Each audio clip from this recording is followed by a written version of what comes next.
আজকের কবিতা দ্রোহ কথা, কবি দেবব্রত সিংহ। কবিতাটি শুনে যদি আপনাদের ভালো লাগে তাহলে প্লিজ সাবস্ক্রাইব করে একটু আমার পাশে থাকবেন, আর বেল আইকনটা প্রেস করে একটু অলে ক্লিক করে দেবেন, যাতে আমি যখনই কোনো রকম ভিডিও পোস্ট করি আপনাদের কাছে তার নোটিফিকেশন পৌঁছে যাবেন। আর প্লিজ একটু লাইক করে দেবেন। একটা লাইক আপনাদের কিছু অসুবিধা হবে না, কিন্তু আমার একটু মোটিভেশন বাড়াতে সাহায্য করে। আর পারলে শেয়ার করে দেবেন, যদি ভালো লাগে তাহলে একটু শেয়ার করে দেবেন। শুরু করছি আজকের কবিতা দ্রোহ কথা। দিনটা ছিল ঈদের দিন, ঈদের খুশির দিন। তখন আমার কিশোরী বেলা, তখন আমি 13 কি 14। আমার ছোট কাকার মেয়ে, সে আমার থেকে অনেক বড়, দিল্লিতে কাজ করতো, কি সব মাঝে সাঝে বাড়ি আসতো। ঈদের দিনে সে আমাকে মেলা দেখাতে নিয়ে গেল ক্যানিং স্টেশনে। সারি সারি দোকানদারি, রঙিন শাড়ি, রঙিন চুড়ি, নতুন জামা, নতুন পোশাক, ঈদের মেলা, খুশির মেলা। তার মাঝে ভিড় ঠেলে কোত্থেকে দিদি আমাকে ঠান্ডা কিনে এনে খাওয়ালে। সে খাওয়ার পরেই কেমন ঝিম মেরে উঠলো সব। দেখতে পাচ্ছি, শুনতে পাচ্ছি, বলতে পারছি না কিছুই। দেখলাম স্টেশনে দাঁড়িয়ে থাকা একটা ট্রেনে তোলা হলো আমাকে। তারপর আর কিছু না, তারপরে ঢলে পড়েছি ঘুমে। একসময় ঘুম ভাঙতে দেখি আমার পাশে 4টি ছেলে, তাদের পাশে ছোট কাকার মেয়ে। তাকে দেখতে পেয়ে আমি শুধালাম, দিদি আমাকে নিয়ে যাচ্ছিস কোথায়? দিদি বলল, তুই সবসময় দিল্লি দিল্লি করিস, তোকে দিল্লি নিয়ে যাচ্ছি। খুব তেষ্টা পাচ্ছিল আমার, জল চাইলাম। সে জল খেতে আবার ঝিম মেরে গেল মাথাটা। ঘুমিয়ে পড়লাম। ঘুমিয়ে ঘুমিয়ে ট্রেনে চড়ে আরো কত দূর গেলাম কে জানে। হঠাৎ ঘুমটা ভাঙলো। তখন দেখি মস্ত একটা স্টেশন, পাশে 3টে নতুন ছেলে। দিদি গেল কোথায়? কোথায় গেল দিদি? ওরা বললো, দিদি দিদি টিদি কেউ নেই এখানে, যা বলছি শোনো, চুপচাপ নেমে এসো, কথা বলো না, আর একটাও কথা বলো না। জায়গাটা স্টেশন থেকে অনেক দূরে, শহরের পুরনো একটা ঘুঞ্জি জায়গা। সেখানে পলেস্তারা 4তলা বিল্ডিং, খসা 4তলা বিল্ডিং, ঘোরানো সিঁড়ি, পর পর ঘরে শুধু মেয়ে আর মেয়ে, কম বয়সী আমার বয়সী সব মেয়ে। একজন মুখ টিপে হেসে বলল, নতুন চিড়িয়া। সে আবার কি? আমি হাঁ হয়ে চেয়ে রইলাম ওদের মুখের দিকে। অন্য একজন বললে, তোর মরণ হয় রে। সত্যি মরে যেতেই চাইছিলাম তখন। পরের দিন সকালবেলা এক বয়স্কা মহিলা এলো। সে আমাকে বোঝাতে লাগলো সব, কিভাবে থাকতে হবে, কি করতে হবে, আরো অনেক অনেক কিছু। সে শুনে বমি এসে গেল আমার। আমি বললাম, হবে না, ওসব আমার দ্বারা হবে না। তারপর আর কি, বোঝানোয় যখন কাজ হলো না, তখন শুরু হয়ে গেল মার। রোজ দিন নিয়ম করে এলো পাথারি মার। তখন ঠিক মতো খেতে দিত না, কারোর সঙ্গে কথা বলতেও দিত না। 3 মাস ধরে এরকম করে খালি পিটিয়ে গেছে। একদিন এমন মারলো যে রক্তারক্তি অজ্ঞান হয়ে গেলাম। আমাকে ভর্তি করতে হলো হাসপাতালে। অনেক ওষুধ খেলাম, স্যালাইন টানলাম, তারপর কিছুটা সুস্থ হলে ফের সেই বিল্ডিং। তারপর আমার সঙ্গে কি জানি কিভাবে একটু ভালো ব্যবহার করতে শুরু করলে ওরা। একদিন মন্দির দেখাতে নিয়ে গেল, একদিন বাজার ঘোরাতে নিয়ে গেল। তখন আমার মনে ঘুরতে শুরু করেছে একটা কথা, পালাতে হবে, যেভাবেই হোক পালাতে হবে এখান থেকে। কদিন পরে ওরা কি ভাবলো জানি না, ওরা আমাকে সরিয়ে দিলে অন্য বিল্ডিং এ। সেটা ছিল 2তলা বিল্ডিং। মেয়েদের সংখ্যাটা আগের চেয়ে কম, তবে সেখানেও মেয়েরা সবাই বাঙালি মেয়ে। তাদের সঙ্গে থাকতে থাকতে ভাব জমে গেল আমার। আমি ওদের সময় পেলেই বোঝাতাম, চলো পালিয়ে যাই।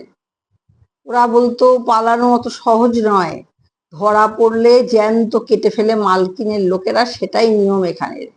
এভাবেই মাস 6 আগে একটা মেয়েকে সবার সামনে টুকরো টুকরো করে কেটেছে।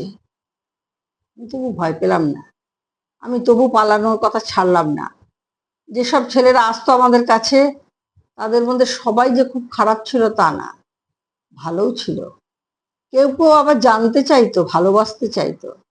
ভালোবাসা করে একদিন ভোরবেলায়, খুব ভোরবেলায়, দুজন ছেলে দুজন মেয়েকে নিয়ে গেল পালিয়ে। ওদের পালানো দেখে সাহস পেয়ে গেলাম আমরাও। তার কদিন পরে একদিন সন্ধ্যের পর থেকে প্রচন্ড ঝড় বৃষ্টি। মনে হলো আজই পালানোর দিন, সবচেয়ে ভালো দিন। আমি বোঝালাম আমার সঙ্গী মেয়েদের, আমরা 12 জন ছিলাম এক ঘরে, 7 জন সায় দিলে আমার কথায়। বিল্ডিং এর গেটে একজন মাঝবয়সী দারোয়ান দিনভর বসে থাকতো পাহারায়। সেদিন ঝড় বৃষ্টি সন্ধ্যায় সে মদ খেয়ে বেহুশ। ওকে টপকে আমরা পালালাম গেট খুলে। তারপর সবাই মিলে দিলাম দৌড়।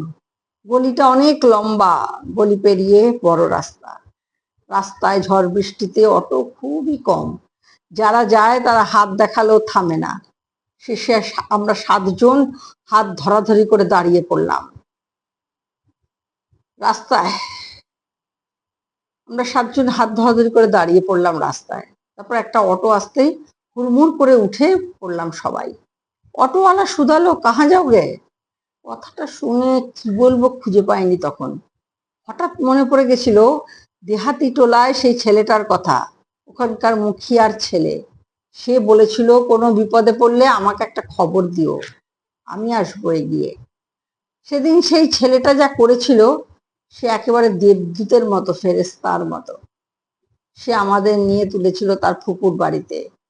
মালকিন কোত্থেকে খবর পেয়েছিল কে জানে, পুলিশ পাঠিয়ে সার্চ করিয়েছিল ছেলেটার বাড়ি। ওহ, সেই দিনগুলো কি টেনশনে না কেটেছে। ট্রেন ধরতে স্টেশনে যাব, সেখানেও জাল বিছিয়ে রেখেছিল মালকিনের পুলিশ। ছেলেটা কি না করেছে তখন। শেষে আমাদের 7 জনকে 7টা বাড়িতে রেখেছে, জামা কাপড় কিনে দিয়েছে, বাড়ি ফেরার টাকা দিয়েছে। তারপর একদিন ভোর রাতে অন্য একটা স্টেশনে হাওড়ার ট্রেনে তুলে দিয়েছে। তারপর বাড়ি ফেরা। বাড়ি ফিরে কদিন যেতে না যেতেই আবার আরেক লড়াই। কি অদ্ভুত দেশ আমাদের। পাড়ায় আমার পরে মিসিং হয়েছিল আর একটা মেয়ে। আমি ফিরে আসার পর সেই মেয়েটার বাপ কেস ঠুকে দিলে আমার নামে। কারণটা কি? আমি নাকি পাচার করে দিয়েছি ওদের মেয়েকে। ভাবুন একবার, কোন দেশে বাস করছি আমরা, ভাবুন। ক্ষমতাবান পাচারকারীরা ক্ষমতার সাথে ওঠা বসা করে, কেমন অবাধ বিগয়া ক্ষেত্র গড়েছে ভাবুন।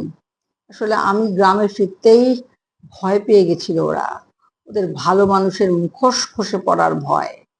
এই গরিব ঘরের অসহায় মেয়ের বাপকে টোপ দিয়েছিল ওরা, তোমাকে কিচ্ছু করতে হবে না, যা করবার আমরাই করব, তুমি শুধু কোর্টে দাঁড়িয়ে একবার বলে দেবে কথাটা, তারপর দেখবে তোমার পাচার হয়ে যাওয়া মেয়েকে আমরাই ফিরিয়ে এনে দেবো ঘরে। এত কাণ্ড করে ওরা দমাতে পারেনি আমাকে। আমি আমার কাকার মেয়েকে ছেড়ে দিইনি, মামলা করেছি ওর নামে। তার সঙ্গে আর কাঠিয়ার এজেন্টদেরও বাদ দিইনি। আরো শুনবেন? আমাদের গরিবি ঘরের গরিবি ঘুচাতে চালা ঘরের গায়ে মাটির দেওয়াল তুলে ছোট্ট একটা পোল্ট্রি করেছিলাম আমি। খারাপ না, চলছিল ভালোই। ওরা সেসব সইতে না পেরে একদিন রাতের অন্ধকারে মুরগির খাবারে বিষ মিশিয়ে মেরে ফেলে দিল সব। শুধু তাই না, পোল্ট্রি ঘরের পাশে খড়ের ছাউনি দেওয়া আমাদের যে মাটির ঘরটা ছিল, সেটা পুড়িয়ে দিল আগুন দিয়ে। এখন মাকে নিয়ে পোল্ট্রি ঘরেই থাকি আমি। ক্ষমতাবানদের হাত অনেক লম্বা হয়, কথাটা শুনেছেন আপনারাও। এখন শুনে থাকুন, তার চেয়েও বেশি লম্বা পাচার কর্তাদের হাত। আমি সেই পাচার কর্তাদের বলছি, মুরগির ঘরে থাকছি বলে আমি কিন্তু মুরগি না, আমি রুবিনা বেওয়ার মেয়ে রিজিয়া। আমি লড়াইটা এত সহজে ছাড়বো না। আমার পাচার ফেরত মেয়েরা ভয় পায় না মরতে। মরতে তো একদিন হবেই, তার আগে লড়াই করে দেখতে চাই। সবেরই একটা শেষ বলে জিনিস আছে, আমরা এর শেষ দেখতে চাই, পাচারের শেষ দেখতে চাই।